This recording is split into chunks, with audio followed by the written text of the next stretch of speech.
সবাইকে শারদীয়ার অনেক অনেক প্রীতি ও শুভেচ্ছা জানিয়ে আমি আমার দুর্গাপুজোর ব্লগ শুরু করছি। দেখতে দেখতে আমরা পুজোর 5টা দিন কাটিয়ে ফেলেছি। আশা করছি আপনাদের সবার পুজো খুব ভালো কেটেছে। আজকের ভিডিওতে আমরা ষষ্ঠী আর সপ্তমীতে কি করেছি সে সবকিছু শেয়ার করব। এটা হচ্ছে ষষ্ঠীর দিন সন্ধ্যায় আমরা সবাই মিলে চলে যাচ্ছি মন্দিরে গিয়ে দেখি মায়ের অধিবাস শুরু হয়ে গেছে।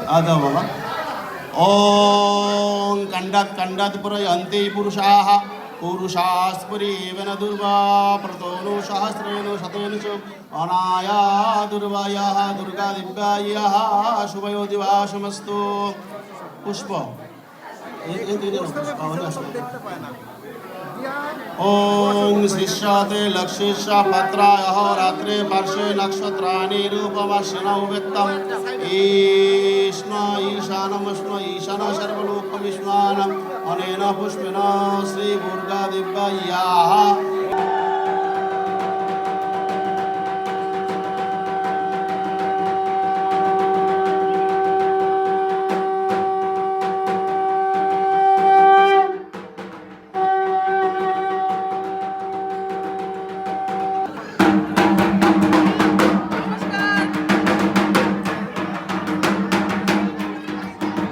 আচ্ছা, আমাদের ষষ্ঠী পুজোর ভিডিও এখানেই শেষ, কারণ সেদিন আমি বেশি কিছু ভিডিও করতে পারিনি। আর অষ্টমীর দিন আমাদের বাসা থেকে প্রসাদ রান্না করে দেওয়া হয়েছিল। আর এটা হচ্ছে সপ্তমীর সকালের ভিডিও।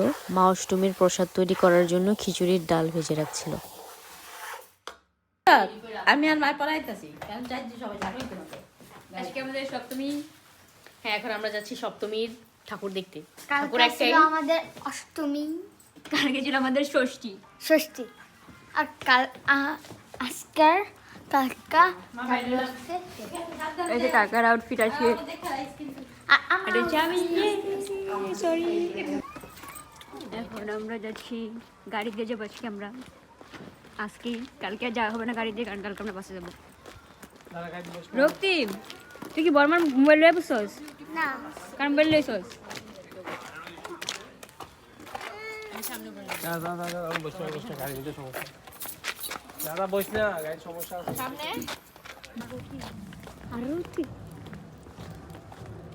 ওদিকে গেট অফ করে দিছে।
আচ্ছা, তো আমার ষষ্ঠী আর সপ্তমীর ব্লগ এখানেই শেষ। পরবর্তী ভিডিওতে আমি বাকি সবকিছু শেয়ার করব, মানে অষ্টমী, নবমী, দশমী। আর এই ভিডিওটা শেষ করব আমি 2 চিকনি চামেলির নাচ দিয়ে। তো আপনারা তাদের নাচ দেখুন, আর আপনাদের সঙ্গে দেখা হবে আমার পরবর্তী ভিডিওতে। সে পর্যন্ত সবাই ভালো থাকবেন।